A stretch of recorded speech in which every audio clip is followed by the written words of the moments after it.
오늘 십자가 다시 보기 세 번째 시간인데, 오늘은 이 예수님의 십자가 두 번째 것을 계속 공부하다가 오늘 잠시 뭐 다 연결되어 있기는 해도 포인트를 좀 살짝 옮겨서 이게 참고하실 말씀으로 제가 이렇게 드려보도록 하겠습니다. 하나님을 향한 교만과 불신, 그리고 불의를 바라보며, 오늘 이 설교는 이렇게 부제목을 달아봤어요. 세상의 끝, 우리 흔히 말세라고 얘기합니다. 말세의 징조에 관해서 오늘 최대한 빨리 많이 나가보겠는데요. 마태복음 24장 전체가 그래요. 25장까지 사실은 다 연결되어 있는데 주로 24장에 이 말씀이 주로 나오고 있습니다. 첫 번째는 예루살렘 성전이 파괴될 것을 말씀하시는데요. 1절과 2절에 그 말씀이 있습니다. 예루살렘 성전을 쳐다보고 제자들이 엄청나게 기쁘고 자부심이 뿜뿜 올라왔던 모양이에요. 그래서 예수님한테 이 성전 얼마나 좋습니까? 이 아름다운 마감재를 보십시오. 이렇게 예수님에게 얘기를 했어요. 예수님이 그런데 이런 얘기를 해요. 성전이 다 이렇게 무너져 버릴 텐데 라고 얘기를 합니다. 그 당시에 이걸 듣는 제자들은 그 말 자체가 받아들이기 어려운 얘기였겠지만 예수님은 성전이 파괴될 것이다 라는 얘기를 해요. 그러니까 이제 제자들이 예수님이 어떻게 이런 말씀을 하실까 그러면서 조용하게 제자들이 예수님 앞에 나옵니다. 감람산 위에 앉으셨을 때 나오셔가지고 예수님한테 물어봐요. 예수님 혹시 우리에게 말씀해 주셨으면 좋겠습니다. 주의 임하심과 세상의 끝은 어느 때 어떤 징조가 있겠습니까? 라고 물어봐요. 그러니까 예수님한테 직접 물어본 거고 예수님이 직접 말씀하신 거예요. 그러니까 이대로 이루어지겠죠. 이제 요거를 잘 보면 이 세상 끝이 어떻게 될 거냐라는 걸 볼 수 있습니다. 첫 번째는 미혹의 시대가 올 것이다. 끝은 아니에요. 아닌데 그 전주곡이 있을 거라는 거예요. 그 말세의 초입에 미혹의 시대가 있을 것이다. 너희가 사람의 미혹을 받지 않도록 조심해라. 어떤 징조, 어느 때 어떤 징조가 있겠습니까? 세상의 끝은 아직 아닌데 그 끝으로 가게 될 때는 미혹의 시대가 있을 것이다. 5절만 읽어보죠. 시작. 많은 사람이 내 이름으로 와서 이르되 나는 그리스도라 하여 많은 사람을 미혹할 것이다 라고 얘기합니다. 이른바 그런 살아있는 그리스도를 말하는데요.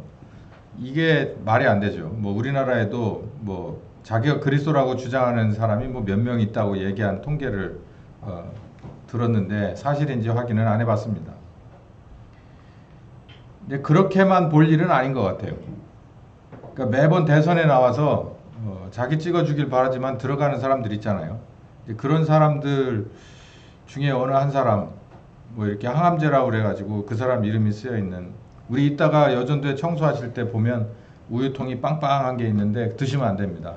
왜냐하면 거기 그분의 이름이 없어요. 그러니까 그걸 드시면 죽습니다. 불로유 모르시는가 보네. 그런 분들일 거라고 생각을 하는데 그건 아니에요. 누가 나와가지고 그 뭐 우리가 대표적으로 이단이라 말하는 사람들 여럿 있잖아요. 재판에 해부돼가지고 뭐 그런 사람들을 말하는 게 아니에요. 여기 물론 그 사람들에게도 많이 휩싸여서 수많은 사람들이 그 밑에 가서 살 길을 찾고 있어요. 새하늘과 새 땅이 펼쳐질 거라고 생각해요. 그분을 중심으로.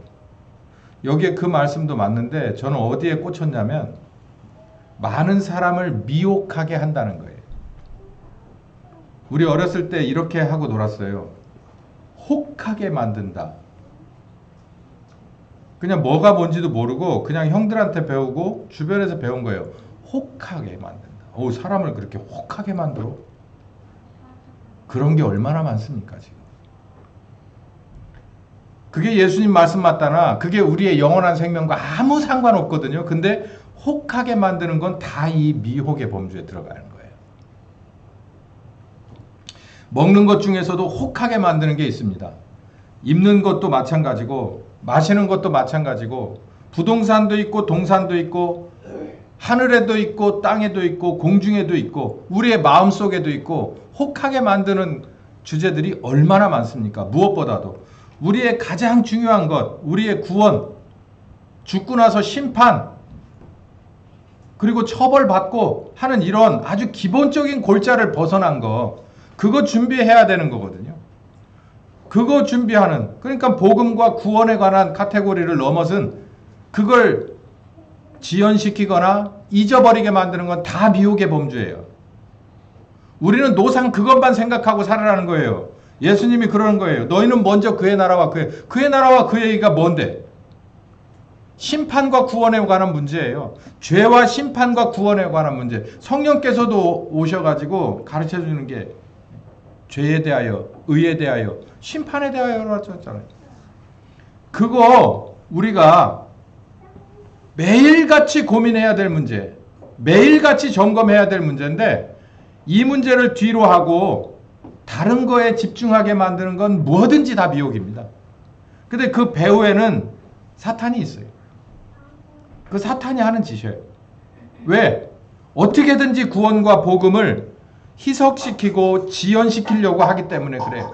그것 때문에 여러분이 그냥 지연된다면, 그것 때문에 여러분이 미혹되어서 갈 바를 잃어버리게 된다면 그거는 그 작전에 놀아나는 거예요. 그 미혹의 때가 온다는 거예요. 근데 이 미혹의 때가 예전에도 그랬지만 지금도 마찬가지인 것 같습니다. 요즘 같은 때 무슨 미혹의 때냐. 우리나라에 초급 대학 이상을 나온 사람들이 얼마나 많아요. 고등학교도 마찬가지지만 초급 대학 이상을 나온 사람들은 대부분 도대체 레포트를 몇십 배, 몇백 개를 써야만 나오는데 그 레포트의 기본 골자가 뭐예요? 비판입니다. 비판. 분별력이에요. 분별력. 이게 옳고 그르냐, 뭐 어떤 것을 따라가야겠느냐의 비판이에요. 그 비판력을 길러주는 건데 그거하고 그 기술하고 우리 살아가는 현실하고는 전혀 상관이 없는 것 같아요. 오히려 더 미혹되게 만드는 것 같아요. 미혹의 시대예요. 뭐 지금 미혹의 시대입니다. 아주 정점에 와 있어요. 예, 이게 사실이냐는 관심 없습니다. 미혹의 시대예요. 두 번째는 재난의 시대입니다. 6절, 7절, 8절에 이런 말씀이 있어요. 8절에 이 모든 것은 재난의 시작이다. 어떤 게 재난의 시작이냐면 보면 난리가 날 것이다. 오늘 아침 뉴스 특보 보셨죠? 이란에서 뭘 날려보냈습니다. 이스라엘로. 이스라엘이 그거 받고 10배로 갚아주겠죠. 그렇게 되면 거기 굉장히 시끄러워지고 온갖 것들이 그 쓰나미가 우리나라까지 오는데 얼마 걸리지 않습니다. 그쪽에서는 늘 그렇게 화약고처럼 터졌다, 가라앉았다, 불 붙었다, 내렸다 그러잖아요. 근데 그게 지금 점점 가서 우리 쪽으로 오고 있으니 문제예요. 그 전에도 1, 2차 세계대전도 있었고, 지금 그래요. 지금이 그때라니까. 그게 이 재난의 시작이에요. 근데 뭐는 아니야. 아직 종말은 아닌데, 아까 미혹의 시대, 그리고 재난의 시대, 이렇게 해서 어디로 가느냐면 끝으로 가는 거예요. 보니 난리와 난리의 소문을 듣고 있습니다. 이 말씀이 딱 적중했어요. 오늘 아침에 딱 맞는 말씀이에요. 아침 뉴스 특보를 보니까 이거 난리에 난리 소문을 듣습니다. 야, 이거 어떻게 되냐? 우리 큰일이네. 이게 왜 우리나라에 영향을 주는지에 관심 없는 사람들도 엄청 많아요. 생각보다 많이 배운 사람들도 별로 관심이 없어요. 그냥 내일 나가면 내 사무실에 내 책상이 있으니까. 내일 주유소 가면 아직 기름값은 안 올라 있으니까. 2,000원대도 살았는데 꼭 그렇게 단편적으로 여러분 사시지 마시기 바랍니다. 이게 그렇게 간단한 문제가 아니거든요. 호르무즈 해협이 막히고 대만 해협이 막히면 우리는 그냥 주저앉은 거예요.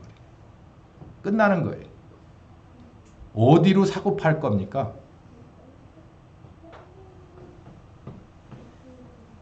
국제정치학 시간은 아니니까. 민족이 민족을, 나라가 나라를 대적하는 거예요. 이유가 뭐겠어요? 이유가 뭐겠냐고. 하나님이 싸우라고는 안 했잖아요. 여러분, 하나님이 싸우라고 한 적은 없어요. 어느 성경을 봐도 싸우라고 한 적. 물론 싸우면 이겨야 됩니다. 이겨야 되는데 싸우라고 한 적은 없어요. 이들은 뭐 때문에 싸우냐면 하나님이 원하는 나라와 하나님의 뜻을 위해 싸우는 건 아니에요. 자기네들이 선하다 생각하고 자기네들이 옳다 생각하는 걸 가지고 서로 안 맞으니까 싸우는 거예요. 처처에서 기근과 지진. 이건 어떻게 세트 플레이 하는지 몰라. 전쟁이 나면 기근도 나고 전염병도 창궐해요. 이게 그냥 쭉 연결돼서 하나의 패키지로 따라다녀. 이런 때가 올 것이라는 거예요. 우리 코로나 지난 지 얼마 안 났죠. 어찌됐든 간에 인위적이든 자연적이든 간에 재난의 시대입니다. 우리 모르고 있잖아요. 미혹의 시대에 한중간에 와 있는 줄 여러분 모르셨죠? 재난의 시대에 한중간에 온 줄 여러분 모르셨죠? 왜요? 우리는 굉장히 은근과 끈기의 민족이에요. 어느 군가에 이런 게 있어요. 밟아도 뿌리 뻗는 잔디풀처럼, 시들어도 다시 피는 무궁화처럼, 반만년 이어온 아침의 나라, 옛날 옛적 조상들은 큰 나라 세웠지. 네. 우리 반만년 역사라잖아요. 은근과 끈기의 배달의 민족이라지 않습니까? 그래서 그런지 적응력이 엄청 세요. 불평과 불만도 엄청나게 많은데 그렇다고 그래서 그거 적응 안 하는 사람은 없어요. 여기 지금 202번 버스가 없어진다고 출근 못할 사람 있어요? 가만히 있을 사람 있어? 어떤 식으로든 출근할걸요? 이게 근데 한 달이 가고 1년이 가면 그냥 그게 또 익숙해집니다. 그냥 그렇게 되는 거예요. 이 재난의 시작이, 이 재난의 한중간이 이게 하나님 나라가 오게 되는 그런 초입을 넘어선 중간쯤에 와 있다라고 생각하는 사람이 없다는 게 문제예요. 그러면서 합리화해요. 전쟁은 사람이 만들어지고 난 뒤에 역사의 시작부터 있었고 역사의 시작부터 기관과 그러니까 어떤 걸 어떻게 보느냐에 따라 다르다니까. 역사를 어떤 관점에서 보느냐예요. 내가 어떤 생각을 가지고 보느냐.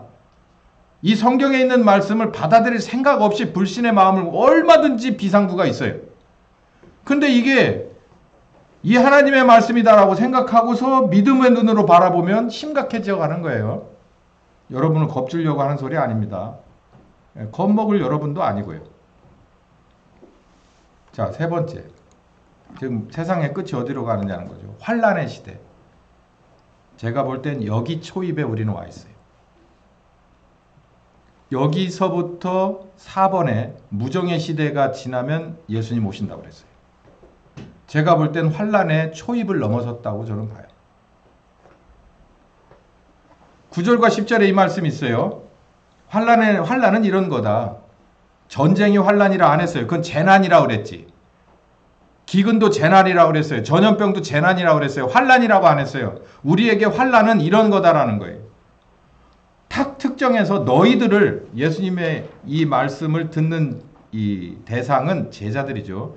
너희들을 환란에 넘겨줄 것이다. 너희들을 죽일 것이다. 모든 민족에게 너희는 미움을 받을 것이다. 뭘 그렇게 잘못했는데? 제가 이 말씀을 다시 보면서 늘 들어왔던 생각 중에 하나가 뭘 그래 우리 잘못했는데? 우리 뭘 그렇게 잘못했는데 제자들이 이 생각을 안 했으면 저는 한번 물어보고 싶은 거예요. 뭘 그렇게 잘못했는데 우리한테 왜? 요즘 애들 말대로 왜? 왜? 네. 아니 왜 우리를 죽여요? 왜 우리를 미워합니까? 그것도 한둘이 아니라 전체 민족이 우리를 미워한다는 거예요. 왜? 그럴 만한 걸 우리가 했나? 역사적으로 보면 유교 사회에서 우리는 몇몇 가지 아주 이렇게 서로 부딪히는 일이 있었어요. 하나는 제사의 문제입니다. 그건 지금도 부딪히는 집이 있는데 그건 이미 시절 지난 얘기 같고 그건 이미 끝났어요. 본인들 스스로 제사를 안 하고 싶어 하니까. 그러니까 그거는 그냥 자연스럽게 본인들이 무장해제를 했고, 두 번째는 남녀에 관한 문제고, 그리고 그러니까 성별 문제, 그리고 신분의 문제였었어요. 왜냐하면 교회에서는 그 모든 것이 의미가 없거든요. 그 남성과 여성이 이렇게 해서 기역자로 돼 있는 예배당 보셨어요? 옛날 그 사진 같은 데 보면 이쪽 코너는 남성들만 앉아 있고 저쪽에 이렇게 니은자나 기역자를 해서 중간에 목사님이 설교를 하는. 그래서 7세 부동석을 지킨 거죠. 그런 데도 있었어요. 근데 그것도 싫은 거예요. 지금은요, 본인들이 또 주저앉았어요. 신분의 문제, 신분이 어디 있어요? 그런 것도 많이 없어졌죠. 뭘 그렇게 우리가 잘못했지?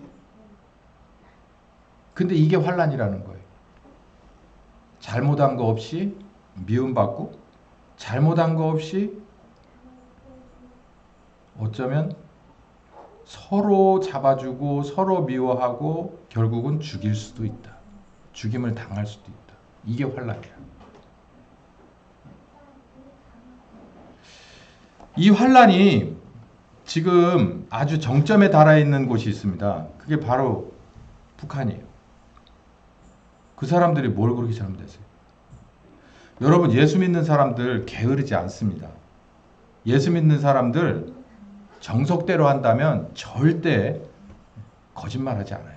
정직합니다. 이거 빛과 소금이 어디다 놔도 사실 이게 쓸데없는 게 하나도 없거든. 다 쓸만한 거거든. 근데 왜 이거를 그렇게 쓰레기를 넘어서 이거는 정말 폐기물이라 생각하고 취급을 할까라고 생각을 했어요. 왜 그런가 봤더니 이 우리가 지금 건너온 것 중에서 첫 번째가 미혹이 있잖아요. 그리고 재난이 있잖아요. 그리고 환란으로 넘어가잖아요.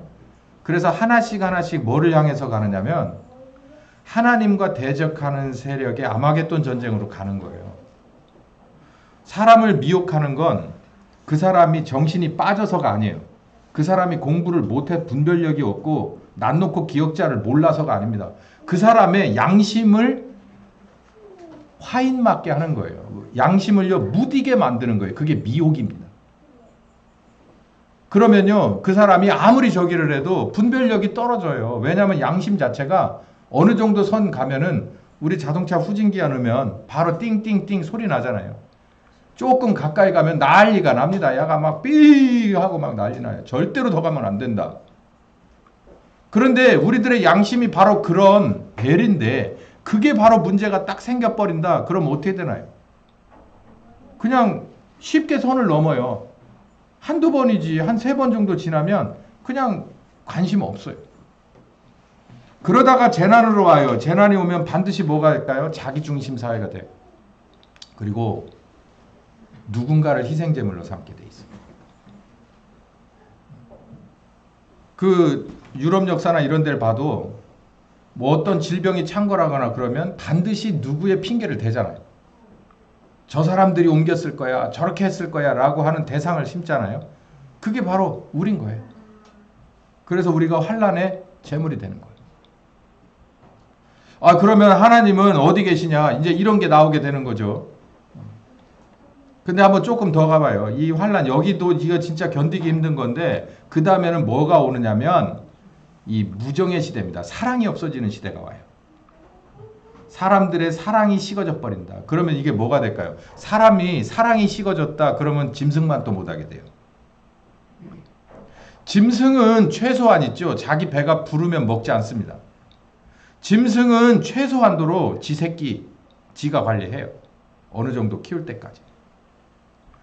근데 이 사람이 사람으로서의 본능이 이게 없어져 버리면 이 사랑이라고 하는 것이 그 사람에게서 방전돼 버리면 어떻게 될까요?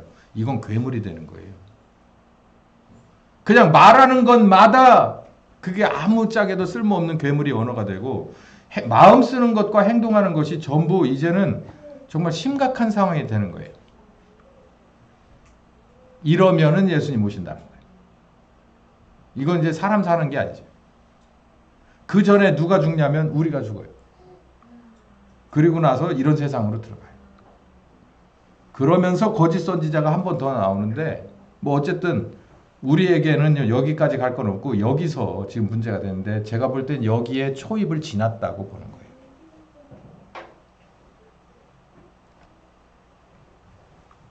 미혹의 시대를 봤고 재난의 시대를 봤어요. 이거 그렇게 들으니까 그럴 법도 하네. 그럼 이제 환란의 시대가 왔다. 자, 그러면 이 환란의 시대를 우리는 어떻게 넘어가야 되냐? 해법이 13절 14절에 일단 나옵니다. 견뎌야 돼요. 환란을 견뎌야 돼. 아이고야 환란이다 그러고서 아이 뜨거워 그러고 덜컥 일어나 버리면 안 돼요.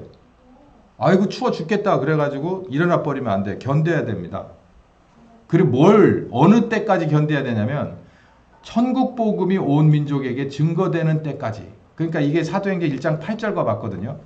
예루살렘에서 유다와 사마리아와 땅끝까지 내 증인이 되리라. 그러니까 증인의 삶을 살면서 환란을 극복하며 땅끝으로 가는 게 우리들이 할 수 있는 최선이에요. 이게 해법이에요. 아이고 그것도 힘들고 저것도 힘드네요. 환란을 지나서 무정한 시대로 들어가면 그거는요 완전 이제 하수도 구멍으로 쑥 빠지는 거예요. 여러분 욕조에 물 빼보셨죠? 욕조에 물 빼보시면 웬만한 거 마지막에 이렇게 확 휘저어가지고 뭐 지저분한 여러 가지 것들 그냥 싹 한 번에 휘둘려 내려가잖아요. 이게 이 무정한 시대가 오면 바로 그런 시대예요. 이거는 상상을 할 필요가 없는 거고요. 우리가 생각하는 무정 정도의 수준이 아닌 거예요. 이건 사람이 아닌 거예요. 인격이 없어요. 사람이 사랑이 없으면은요. 여러분 사랑이 없다고 생각을 해보세요. 그러면 가장 피해를 누가 볼까요?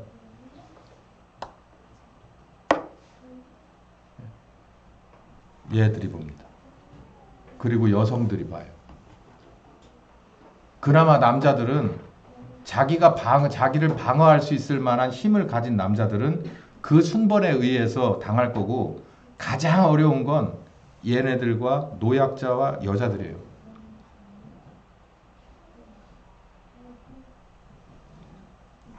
그러니 뭐 이건 사람 사는 시대가 아니죠. 우리가 볼 때 이건 사람 사는 건 아니죠.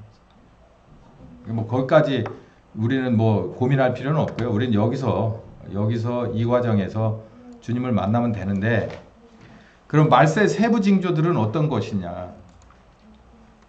15절부터 이제 이 얘기를 다시 예수님께서 자세하게 하시는 거예요. 줄거리를 얘기해 주고 이런 때가 올 거야. 그러고 세부적으로 들어가서 첫 번째 멸망에 가증한 것이 거룩한 곳에 설 때가 올 것이다 라는 얘기를 해요. 가증한 것이 거룩한 곳에 서게 된다면 이게 역사적으로 따지면 이게 로마가 예수님 시대가 지나고 나면 이제 로마가 예루살렘을 쳐들어와서 예루살렘을 다 파괴시켜 버리는 이제 그런 때가 되거든요.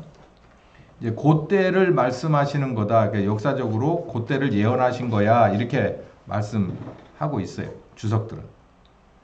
근데 저는 여기서 이렇게 말하고 싶어요. 멸망에 가증한 것이 거룩한 곳에 선 것을 여러분은 굉장히 주시해 봐야 되는데 이게 어떤 거냐라고 하는 것을 여기서 답을 딱 특정해서 지우지 말고 그렇게 되면 어떻게 하라고 그랬냐면 산으로 도망해라. 그러니까 이거는 도망이 해법이라는 거예요. 도망이. 그러니까 맞서라는 게 있고 견디라는 게 있고 도망가라는 게 있어요. 근데 여기 보니까 이거는 무조건 이바큐에이션 도망가요. 탈출. 그 상황을 벗어나라. 지붕에 있는 자는 밭에 있는 자는 젖먹이 애들 뭐 이런 얘기해서 하여간 모든 것 올스탑하고 도망가는 거예요. 그 상황을 빨리 벗어나라. 이건 굉장히 임박한 게 아니라 그냥 완전히 한중간에 서게 되는 것이다. 그러니까 공습경보예요. 공습경보가 나면 싹 피신해야 돼요. 뭐 내가 이것만 마치고 갈게. 그거 인정 안 되죠. 그냥 스톱하고 바로 대피해야 되는 거예요. 여기 이렇게 대피하라고 그랬어요. 자, 여러분 이때가 언제일까요? 뭐라고 하나를 특정 짓고 짚지는 않습니다. 전 지금이 그런 때 같은데 여러분의 생각은 다 다를 거니까 그리고 또 제 생각이 맞다고 생각하진 않아요. 근데 여러분이나 저나 요렇게 보면은 딱 맞을 얘기가 뭐냐면 여러분 항상 뭘 생각하고 있어야 되냐면 내가 이런 상황이 된다면 내가 뭔가 이렇게 해서 피신할 만한 뭔가는 항상 두고 있으라는 얘기예요. 여러분 예를 들어 봅시다. 여러분의 직장에 이런 상황이 발생했다고 봐봐요. 멸망에 가증한 것이 거룩한 곳에 선 상황. 그러니까 더 이상 내가 거기 있지 못할 상황. 한 번도 가정 안 해봤죠? 어떡하려고? 이 직장이 망하겠어? 그래서 공무원 시험 보려고 그렇게 난리치는 거 아니에요? 근데 우리 신자 입장에서 내가 들어가 있는 그 기관에 그 공기업에 그 공무원 자리에 이런 상황이 딱 됐단 말이에요. 내가 볼 때 이건 아닌데 그럼 여러분 어떡하게요? 은근과 끈기로 버텨? 여기 성경은 뭐라 그랬냐면 그냥 집어 던져버리고 빨리 도망가라고 그랬어요. 이건 답이 없다. 그러니까 제가 이걸 오픈해 놓습니다. 이런 때가 여러분 각자에게 다 와요. 뭐 하기 전에, 예수님 만나기 전에 온다고. 근데 그런 때가 되기 전에 여러분은 하나, 내가 뭔가 이런 상황이 발생하면 내가 어디로 튀지? 라고 하는 걸 하나쯤은 생각해 놔야 돼. 그렇지 않으면 거기서 내가 그 상황에 오염되거나 같은 세력과 합세하지 않으면 그곳에 있을 수가 없어요. 거기서 견뎌보겠다? 뭐 괜찮아요. 그렇게 하시겠다면 제가 뭘 말리겠어요. 그런데 견딜 수 있는 범위가 있고 이건 아니다라고 생각하면 퇴로를 만들어 놓으라는 얘기예요. 퇴로. 전혀 아무 감각이 없다. 항상 그래. 우리 교회는. 예? 이런 생각을 한 번도 안 해본 거야. 한 번도. 뭐가 중요한지를 전혀 깨닫지 못하고 있는 거예요. 그렇기 때문에 우리가 그럴 날이 오겠어? 라고 생각하다가 결국 이따가 나와요. 그러다 망한다고. 예? 퇴로를 마련하세요. 생각만 하지 말고 퇴로를 마련해. 퇴로를. 그럼 거기 있다가 잡히는 거예요. 예수님이 말해줬잖아요. 퇴로를. 여기 보니까 산으로 도망가래. 우리가 산을 사야 될 것 같아. 어? 여러분에게 산이 있어야 돼요. 산이. 도망갈 산이. 제가 이게 농담이 아니고 이 퇴로가 없으면요. 내가 이걸 다녀야 돼 말해야 돼. 이건 내가 정말 갈 때마다 하나님 이거 직장에 이거 이래요. 앞으로 이렇게 바뀌어요. 지금 벌써 이렇게 바뀌었어요. 이거 어떡하죠? 라고 하는 건 견딜 만한 때예요. 근데 문제는 요걸 넘어서 버리게 되면요. 내가 그게 익숙해진다니까. 신앙에 타협이 오고 그러다 보면 뭐가 되냐면 내가 이미 그만큼 뒤로 물러섰고 나는 신앙에 오염됐고 그리고 나는 거기서 나올 수가 없는 사람이 돼요. 왜? 내가 지금 처해 있는 그 상황의 그 수준을 거기를 나오고 나서는 유지할 만한 방법이 아직 내가 준비해 놓질 않았다는 얘기예요. 그러니까 쉽게 말하면 그 직장이 하나님인 거야. 그러니까 하나님이 그런 거죠. 피해라. 그런데 피할 데가 없어요. 하나님 앞에 피해야 되는데. 여러분 하나님 앞에 어떻게 피신하시게요?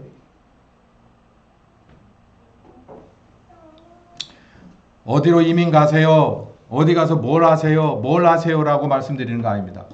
여러분 개개인별로 이런 상황이 딱 돼서 이게 한계구나 라고 싶었는데 아하, 이를 위해서 하나님은 내게 이런 마음의 준비를 하셨고 이런 준비를 하셔 이런 경험을 하게 하셨으니까 믿음으로 내가 이렇게 해야지 라고 빨리 그 선로를 내려와서 바꿔 탈 수 있는 용기, 그 믿음, 그 경험, 이거 준비해 놓으라는 얘기예요. 두 번째, 미혹을 받으면 안 됩니다. 여러분 개인은 정말 하나님이 그 누구보다도 사랑한 존재예요. 근데 오늘 점심 조금 늦게 먹고 오늘 이 설교가 한 번이니까 이거 아주 좋은 말씀 많이 있어요. 잘 들어보세요. 하나님은 여러분을 믿어요. 근데 신기하게 우리는 하나님 잘 안 믿어요.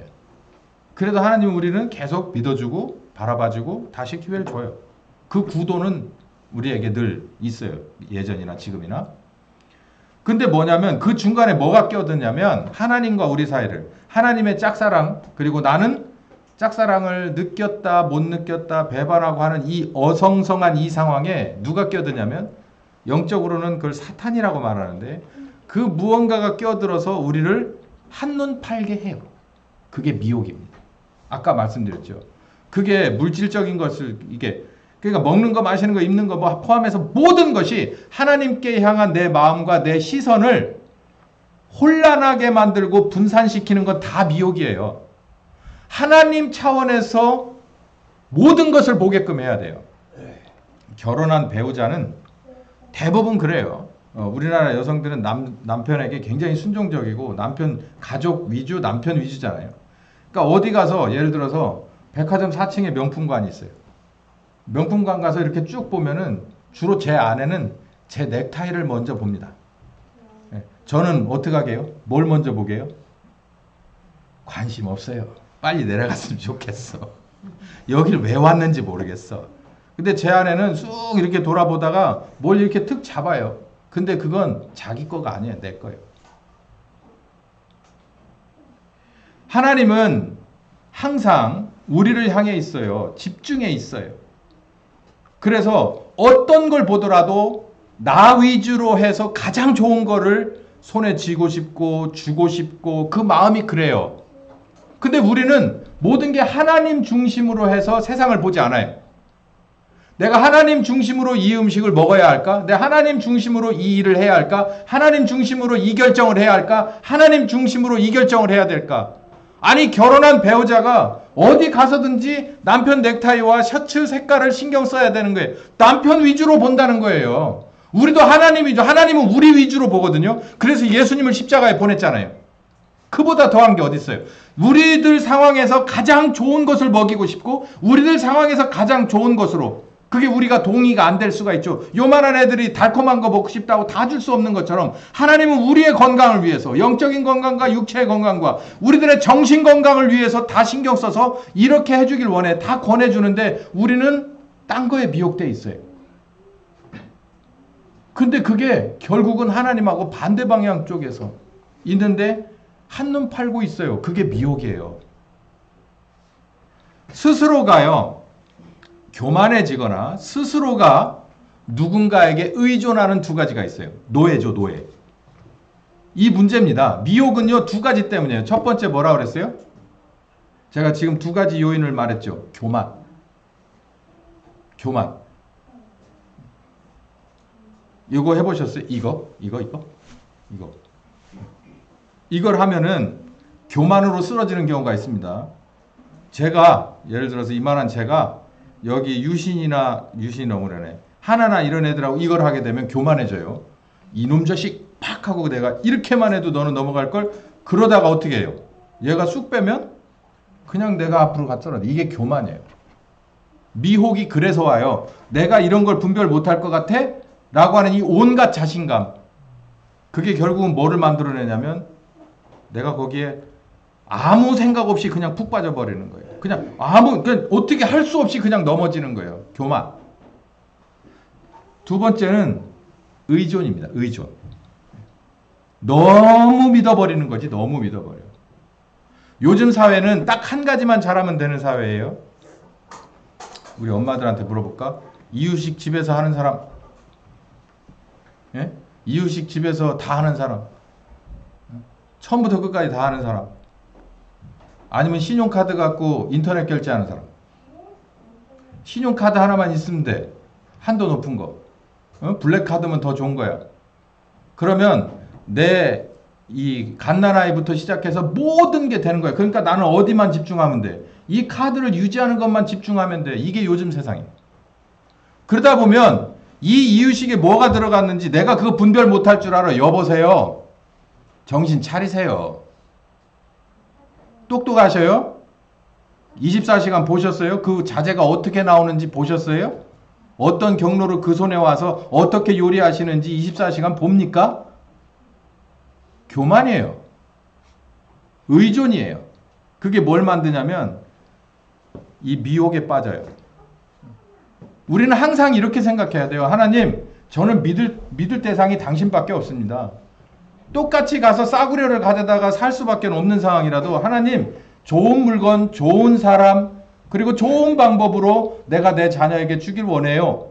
라고 기도하면서 기쁜 마음으로 기도하면서 물건 만들고 먹일 때 물건 만들고 그러고 고맙다고 인사하고 가지고 오고 그러면 하나님이 끌어주는 방향으로 갈 수 있는데 내가 이 카드 한 장에만 집중하고 살아서 내가 처음부터 끝까지 다 할 수 있을 거예요. 내가 무슨 엄청나게 촘촘한 그물망인 줄 알죠? 그런 사람, 제가 장사를 좀 했잖아. 제일 속여먹기 좋은 사람이 그런 사람이에요. 막 와가지고 아는 척하고 유통기한 따지고 막 그래. 그러면 제가 어떡하게요? 나중에 한번 보여드릴게. 사람 상술은요 어마어마합니다. 그 타입별로 다 이렇게 하는 게 있어요. 동대문 시장에 가가지고 오단벌을 사러 가보세요. 어떤 사람이 와도 안 사고는 못 가게 만드는 방법이 다 몇백 가지는 돼요. 내가 똑똑하다 생각하면 안 돼요. 하나님이 똑똑하세요. 나는 하나님만 믿어야 돼요. 의지해야 돼요. 늘 기도하고 하나님이 주시는 지혜를 구해야 돼요. 겸손해야 합니다. 그리고 정직해야 되죠. 그래야 미혹받지 않을 수 있어요. 그리고 의심을 좀 하세요. 의심을. 이게 진짜인지, 이걸 내가 정말 먹어도 되는 건지, 이걸 내가 받아들여도 되는 사실인지, 이거에 대해서 좀 고민 좀 해요. 고민. 이거 어디 나왔어? 인터넷에 나왔어. 인터넷에 나왔어? 어디서 나왔어? 9시 뉴스에서 나왔어. 어디서 나왔어? MBC 9시 뉴스에서 나왔어. YTN 뉴스에 나왔어. NBC 뉴스에서, 미국에서, CNN에서 나왔어.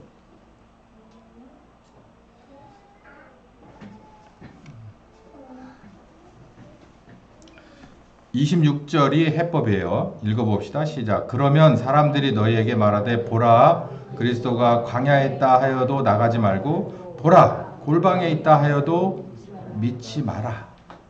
어디에 계시니까? 여기 계시잖아요. 나는 그분을 늘 의존하잖아요. 그분은 의존하는 나를 좋아하시잖아요. 여기 있잖아요. 어디 있다고 얘기해봐요. 소용없어요. 여기 계시잖아요. 딴 데 가서 찾아요. 재림의 징조는 이렇대요. 뭐 여기 보면은 이해하기 어려운 뭐 얘기들이 나오면 많이 나오고, 이게 무슨 우주선이 내려올 것 같은 막 이런 얘기들이 쭉 있는데요. 여기에서 그냥 하나만 제가 여러분께 말씀드리고 싶어요. 번개가 동편에 서서 서편의 번쩍임과 같이 우리 예수님의 다시 오시는 재림도 이러할 것이다 라는 거예요. 이걸 주석들은 뭐라고 말하냐면, 우리 지구가 둥그니까 해가 떠도 어디는 해가 지고 이런 식으로 시차가 있을 거라 생각하는데, 그런 거 없이 순식간에 같이 오실 것이다 이렇게 설명을 하는데요. 뭐 그것도 뭐 어쨌든 이해가 가든 안 가든 그럴 것 같습니다만, 저는 이렇게 말씀드리고 싶어요. 여기서 동편에서 번개가 번쩍해서 서편까지 이렇게 가는 그 순식간, 번쩍임 같이 라고 하는 것은 우리가 상상할 수 없는 범주입니다. 이건 그걸 말하는 거예요. 예수님의 재림은 어떨까? 중요한 게 아니에요. 뭐가 중요해요? 그 재림 하시는 우리 주님을 맞을 준비가 됐느냐가 중요하지. 이걸 상상할 필요도 없는 건, 우리가 이렇게 애완견을 키우잖아요. 애완견이 비행기 상상하고 살겠어요? 애완견이 우주 로켓을 상상하고 살겠어요? 평생을 살아도 걔들은 그거 몰라요. 누구만 바라보고 살아요? 주인만 바라보고 살아요. 우리 그거 상관할 거 없어요. 그 시대가 열리면 새로운 하늘과 새로운 땅에 주인 되시고 우리는 그분의 자녀잖아요. 그 상황으로 격상될 텐데, 거기에 있는 테크놀로지는 생각할 거 없고 우리는 누구만 보는 거예요. 우리보다 더 원시 시대에 살았던 사람이나 중세 시대에 살았던 사람이나 지금 우리 나름대로 우리는 최고에 사는 사람들도 우리 주님만 바라보면 되는 거예요. 재림의 때 징조와 방법은 이렇게 설명드리고, 부지중 첫 번째, 문제는 준비가 안 되면은 큰일이라는 거예요. 예수님이 오실 때 뭐 어떻게 막 우광쾅쾅하고 오실 건지, 뭐 진짜 공중부양을 하게 될 건지, 이런 게 중요한 게 아니라, 그때를 준비 못하면, 여기 성경에 보면 몇 케이스가 나오는데, 노아의 때 같은 상황이 모두에게 심취되어 있을 것.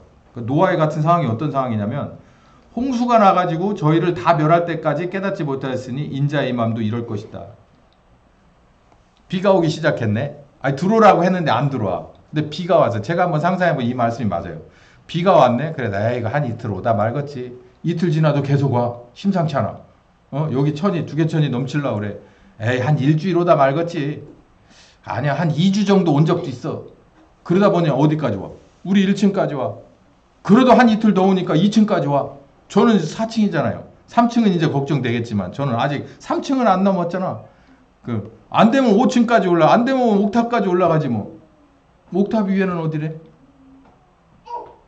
어디로 가? 이 얘기예요.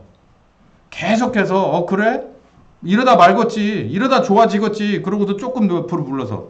그래도 이만큼 와. 이것도 안 되겠네. 이만큼 좀 더 물러서. 어디까지 가려고? 홍수는 죽이려고 오는 홍수예요. 살리려고 오는 비가 아니라 심판의 홍수란 말이에요. 근데 계속해서 뒤로 가요. 옆으로 가고. 어떻게 할 건데? 우리 그러고 사냐는 거예요. 우리 그러고 사냐는 거. 우리 한 분의 장례식을 눈앞에 두고 있어요. 사람 그렇게 가요. 순식간에 가요. 이거 언제까지 우리는 준비 안 된 채로 있다가 그날을 맞는 거예요. 몰라요. 정말 우리는 다 살아있는데 우르릉 하고서 또 오실지도 모르지. 뭐 하고 있어요? 우리 계속 물러서고 있잖아요. 계속 지연되고 있고 계속 혼탁해지고 있고 계속 나는 그냥 양보하고 있잖아요. 그러면서 노아의 때는요, 성적으로 타락이 완전 극에 달했던 때예요. 모든 인생들의 목적이 거기에 가 있던 때예요. 이건 뭐 사람이 아닌 거죠. 그러니까는 심판하셨잖아요. 두 번째, 부지 중 두 번째는 이해하기 살짝 어려운 얘기가 여기 나옵니다. 40절, 41절에 보면요. 두 사람이 밭에서 일을 해요. 근데 하나는 휙 사라지고 하나는 남아있어. 이게 일명 휴거라고 하는 거예요. 두 여자가요, 같이 매를 갈아요. 가끔 옛날 영화 보면 둘이서 같이 이렇게 하면서 콩 집어넣고 이렇게 혼자 하기 힘드니까 둘이 같이 이렇게 매를 갈잖아요. 그러니까 호흡이 얼마나 잘 맞아. 그리고 동네 지나가는 사람 아무나 붙여서 맷돌 같이 좀 갈자고 그래서 이렇게 가는 경우가 어디 있어요? 이게 아마 엄마나 딸이거나 형제 자매였거나 아마 그래야 이걸 할 수 있는 거잖아요.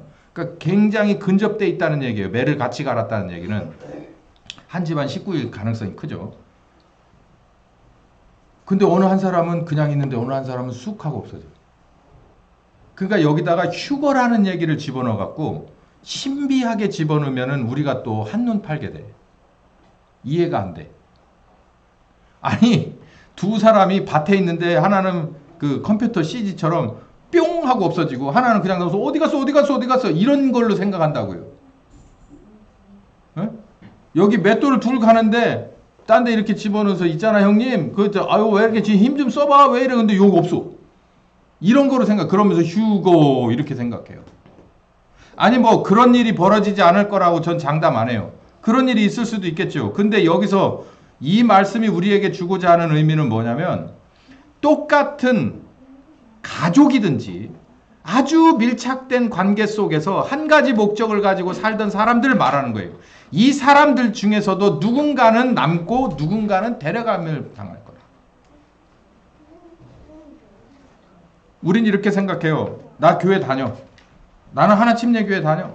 난 김진 목사님하고 성경 공부 많이 했어. 십자가 복음을 알아. 여기 다 있어요. 이게 바로 맷돌 같이 가는 사람이에요. 근데 누구 하나는 놓고 누구 하나는 데려가. 이 고민을 해야 돼요. 우리 이 고민을 해야 돼. 어디에 한눈 팔려? 노아의 시대의 사람처럼 그렇게 말도 안 되는 건 아니지요. 우리는. 그러면 이 두 번째 걸 고민해 봐야 되는데 내가 이게 얼마나 실질적으로 복음이 내게 적용됐는가를 고민해 봐야 되는 거예요. 그렇지 못하다면 그거 우리들 말로 귀신처럼 분별해 나가는 거예요. 가을에 가보면 배밭이나 어디 이런 데 가면 과수원에 가면 날 것들이 와가지고 뭘 찍어놔요. 근데 신기하게 그 찍은 과일이 달콤한 과일이랍니다. 먹기가 좀 그래서 그렇지 거기 이렇게 발라내고 먹으면 훨씬 달아요. 걔들은 안 돼. 어떤 것이 달고 어떤 것이 안 달고. 그래서 가가지고서 신기하게도 그것만 쫀다는 거예요. 밉다는 거지. 하나님도 알아요. 누가 알면 이거 누가 껍데기인지. 해법이에요. 깨어있으라는 거예요. 잠 안 자고 깨어있으라. 또 다른 말로 예비하고 있어라. 깨어있으라 예비하고 있으라는 얘기를 어떻게 비유를 할까를 참 고민이 돼요. 그냥 한마디로 깨어있어라 예비하라는 이걸 위해서 살아야 돼. 이걸 위해서 살아야 돼. 내가 특별히 오늘은 깨어있어야지 이런다고 깨어있는 거 아니고 내가 특별히 이걸 준비해야지 시간 내서 뭐해서가 아니라 그것을 위해서 그냥 계속 살아야 돼요. 그게 깨어있는 거고 준비하는 거예요. 이제는 이제 좀 마음 좀 쉬자. 신앙생활 힘들다. 그러니까 이 정도에서 좀 하고 뭔가 좀 세상 일에 좀 있는 거 좀 정리 좀 하고 이렇게 좀 열심히 하자. 그게 아니라 아까 말씀드렸잖아요. 하나님을 중심에다 놓고 그 계시록에 보면 우리를 신부로 그리고 예수님은 신랑으로 묘사를 하거든요. 제가 아까 얘기했잖아요. 결혼한 배우자는 항상 어디 가서 뭘 먹어도 뭘 먹는 데 가도 입는 데 가도 마시는 데 가도 그 어떤 유무형의 그 무엇을 봐도 상대방을 중심으로 생각하게 돼 있다고요. 우리도 예수님이 신랑이고 우리가 신부라는 비유로 묘사를 해놔요. 그럼 우리도 누구를 중심으로 살아야 되냐면 이제는 그냥 잠깐 휴가다 그래가지고 그냥 애들 맡겨놓고 친구들하고 막 이렇게 놀고 이런 거 우리 그런 식의 휴가 없어야 돼요. 그때 우리 주님 오면 어떡하라고. 그러니까 우리는 항상 모든 먹는 것과 입는 것과 마시는 것과 내 인생 모든 목적이 우리 주님 안에 신랑 대신 우리 주님 안에 있어야 돼요. 엄청 고리타분하고 엄청 꼰대스럽고 엄청 답답하고 그렇게 숨막히게 어떻게 그렇게 살아요? 결혼한 배우자가 숨막혀서 못 살아요? 그럼 결혼을 왜 해? 또 다른 게 그 안에 들어있잖아요. 또 다른 세상이. 아빠로서의 삶이 있고 엄마로서의 삶이 있고 남편과 아내로서의 삶이 들어있잖아요.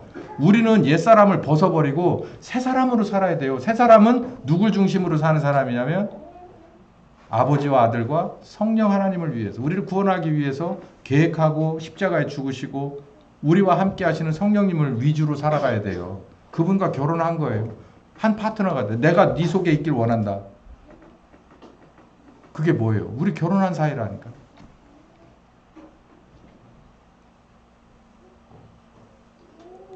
말세 징조에 대해서 오늘 긴 말씀인데 오늘 이게 사실 2부로 구성돼야 될 건데 1부로 하느라고 제가 원하는 걸 다 말씀 못 드렸지만 오히려 그게 더 여러분에게는 더 좋을 거라고 생각합니다. 말세가 언제냐고요? 저는 지금 한중간에 들어왔다고 봐요. 많이 들어왔어요. 이제는 미혹의 시대를 넘어서서 재난의 시대도 이제 우리는 나름대로 이렇게 노하우를 축적했죠. 그러나 이제 환란한 시대로 들어가고 있다. 그건 초입을 넘어선 상황이라 아직 우리 피부에 와닿지 않지만 이미 그 상황은 시작됐다. 코너를 돌면 아마도 우리 발목에서부터 차오르기 시작할 것이다. 어떻게 하려고? 견뎌야 돼. 뭐 할 때까지? 천국 복음이 땅끝까지 갈 때까지. 그러니까 우리에게 부르신 거예요. 증인으로서. 이거 해라.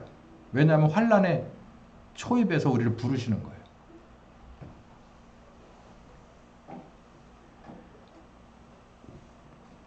해법은 깨어 있으니까 그분 중심으로, 그분 위주로, 그분을 목적으로 우리는 살아가는 방법밖에 없다. 라는 말씀드립니다. 기도합시다. 감사하신 주님, 가만히 둘러보니 세상의 끝에서도 한중간에 와 있습니다. 우리 한 사람 한 사람을 부르셨습니다. 우리를 보호하시길 원하셨고 하나님 나라와 뜻을 이루시기 원하시는 귀한 뜻이 있었던 것을 깨닫습니다. 내가 나를 위한 십자가와 주를 위한 십자가를 늘 고민하면서 이게 참 메마르고 어려운 길이구나 라고 생각하다가도 이 말씀을 들으니 이 말씀 의지해서 우리 주님 부르심에 다 응답하는 우리들 되어 예루살렘 교회와 같은 그리고 그들의 한 사람 한 사람의 신자와 같은 우리 주님의 증인들로 다 거듭나는 우리들이 되는 것이 가장 최선이라는 것을 발견합니다. 오늘 해야 될 일도 많습니다. 주님을 위하여 주님을 중심으로 하게 하시고 내일도 모레도 그렇게 준비되고 그렇게 우리 주님 바라보고 사는 온전한 인생들 다 되게 하여 주시옵소서. 예수님의 이름으로 기도했습니다. 지금은 우리를 구원하기로 작정하신 아버지 하나님의 사랑하심과 그리고 그 계획대로 십자가에 죽으신 그 아들 하나님의 은혜와 그리고 함께 하시며 우리를 새롭게 하시는 성령님의 함께 하심이 이 말씀 따라가기로 작정하며 늘 궁금해하고 찾고 헤매는 한심령과 가정과 교회 후에 함께 하시길 예수님의 이름으로 축원하옵나이다. 아멘.